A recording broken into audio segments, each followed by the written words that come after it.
Hello दोस्तों, I hope आप अच्छे होंगे। आज हम आयत के बारे में समझेंगे। क्या होता है आयत, आयत की परिभाषा क्या होती है, आयत का क्षेत्रफल क्या होता है, आयत का परिमाप क्या होता है। आपको सामने दिखाई दे रहा है कि आयत की आकृति क्या होती है। ये चार आकृतियों से घिरी होती है। मतलब इसमें चतुर्भुज होता है, जो मतलब चार आकृतियों से बंद आकृति को चतुर्भुज कहते हैं। तो इसमें हम आयत की परिभाषा देते हैं।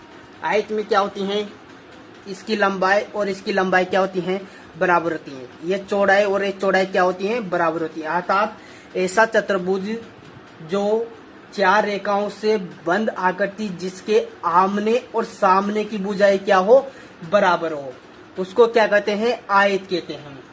आयत कहते हैं। आयत में प्रत्येक कोण क्या होता है, 90 डिग्री का। मतलब ये है ए, ये है बी, ये है सी और ये है डी।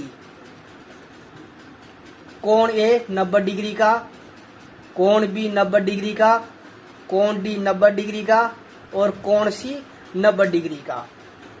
मतलब क्या हो जाता है, कोण ए बराबर कोण बी बराबर कोण सी बराबर कोण डी बराबर क्या होता है, 90 डिग्री। मतलब चारों कोण इसके क्या होते हैं, 90 डिग्री के होते हैं। इसकी भुजा क्या होती है, ए बी भुजा सी डी के बराबर होती है।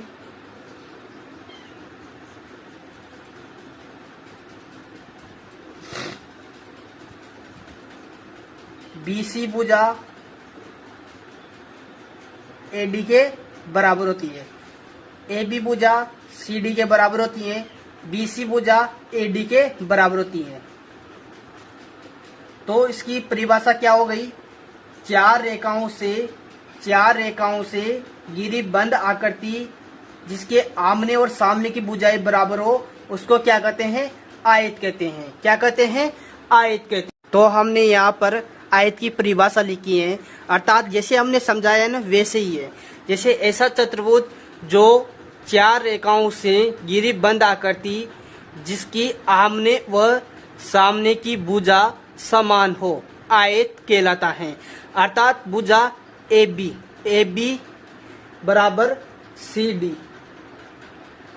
ए डी बराबर बी सी। तो ये क्या हो गई, आयत की परिभाषा हो गई। आयत का परिमाप क्या होता है, आयत का परिमाप होता है, आयत का परिमाप क्या होता है, आयत का परिमाप होता है 2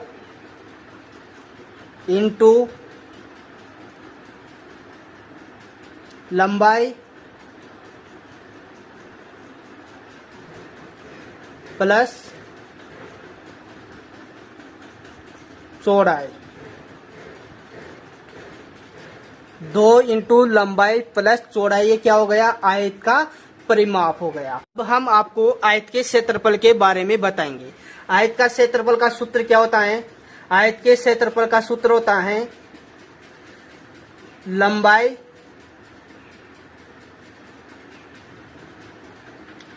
इंटू चौड़ाई, लंबाई इंटू चौड़ाई। आइए आयत का क्षेत्रफल है। तो ये आयत का परिमाप हो गया है, ये आयत का क्षेत्रफल हो गया है और हमने आयत की परिभाषा के बारे में बता दिया। हमने आयत का परिचय पढ़ लिया है, आयत का क्षेत्रफल पढ़ लिया है, आयत का परिमाप पढ़ लिया है। तो हम उसी आधार पे हम एक क्वेश्चन सोल्व करके बताएंगे आपको कि ये आयत का परिमाप और आयत का क्षेत्रफल कैसे निकाला जाता है।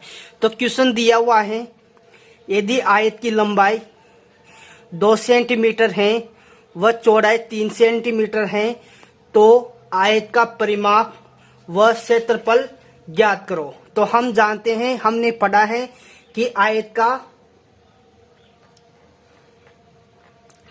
का परिमाप, आयत का परिमाप बराबर क्या होता है, 2 इंटू लंबाई प्लस चौड़ाई। दिया है क्वेश्चन में लंबाई कितनी है, 2 सेंटीमीटर, चौड़ाई कितनी है, 3 सेंटीमीटर। तो क्या लिखेंगे 2 इंटू 3 प्लस 2, 2 इंटू 3 प्लस 2 कितने होते हैं 5, कितने आ गए 10 सेंटीमीटर। इसी प्रकार आयत का क्षेत्रफल ज्ञात करना है। आयत का क्षेत्रफल का सूत्र क्या होता है? आयत का क्षेत्रफल, आयत का क्षेत्रफल क्या होता है? लंबाई इंटू चौड़ाई। लंबाई कितनी है 2 सेंटीमीटर, चौड़ाई कितनी है 3 सेंटीमीटर, बराबर कितने आ गए 6 सेंटीमीटर। तो ये आयत का परिमाप आ गया, ये आयत का क्षेत्रफल ज्ञात आ गया। अगर आपको वीडियो अच्छा लगा है तो प्लीज़ इसको लाइक करिए और इसको सब्सक्राइब करिए हमारे चैनल को प्लीज़।